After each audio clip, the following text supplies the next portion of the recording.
Hi everybody, Beth Helvey with Control Real Estate. I hope you're doing good today. So let's talk about the article I have posted below, which talks about the fees that you pay in a transaction.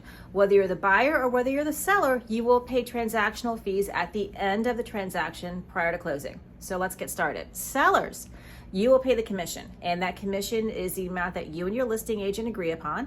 The listing agent then shares part of that commission with the buyer. More often than not, it is half of the commission. Sometimes it's less, sometimes it's more, and that often just depends on the circumstances of the seller or the listing agent and what they've agreed upon. Seller, you will also pay the deed stamp. That is 0.007% of the contract price. Buyers, you pay title. Yes, you do. So I know it doesn't make sense. The seller is conveying title to the buyer, and typically around the rest of the country, the seller pays it. But some time ago, it became customary in Sarasota County for the buyer to pay title, and it's remained so. So much so, in fact, that sellers are accustomed to it. And if a buyer asks the seller to pay title, chances are you're not going to get it. You will see occasionally that the seller does pick a title company or an attorney, and oftentimes it's because there's other things going on in the transaction that they've already hired somebody to handle. And you will also pay buyers any fees that are associated with your loan. So if you have any points that you're buying down, any loan origination fees, a survey if you get one, that sort of thing. You're also going to pay your HOA fees or your condo fees.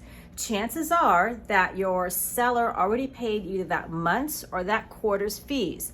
So what you're going to do is you're going to pay the seller back for the amount of time that you're occupying the property, which is the day of closing until the end of that time frame, whether it's a month or whether it's a quarter. Sometimes you're also going to pay the next month's or the next quarter's fees, especially if you're closing towards the end of that time frame. And that helps for a few things. For one, it allows the association to get you set up to pay your fees, whether it's by online process or by check or by a coupon. It also makes sure that those fees are paid in a timely fashion. So sometimes we'll pay those fees ahead of time.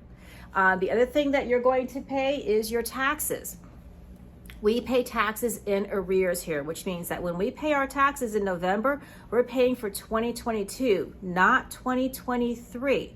So, buyer, you are going to give the seller money for the time frame that you're occupying the property, and the seller is actually going to give you money for the time frame that they've occupied the property. So you're going to see that transaction, that switch on your closing statement. So let's talk about commissions. Sellers, the commission that you agree to pay is actually an MLS. In order for your property to be an MLS, you have to offer compensation. That is just a transactional agreement that the MLS requires.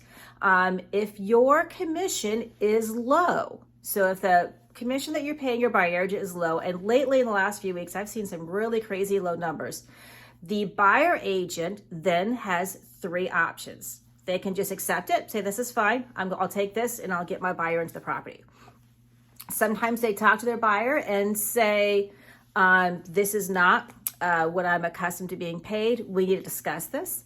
If you have a buyer broker agreement, what that buyer agent gets paid is in your buyer broker agreement, and that buyer broker agreement will say that you agree to make up any differences.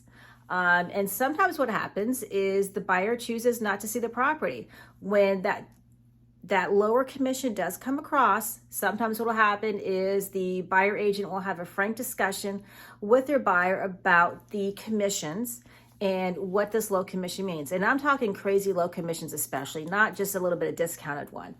And oftentimes what will happen is that buyer will decide not to pursue that property. Sometimes what they feel like is that if the seller or the listing agent is offering such a low commission, sometimes they feel like that means that the seller or the listing agent is going to be difficult to work with, and they just avoid that property altogether. And sometimes they avoid that property altogether because they have a buyer broker agreement and they don't want to pay the difference. So sellers, be aware of that and listen to your listing agent about what an appropriate compensation is to offer an MLS. And again, it's a negotiable amount and it is a range.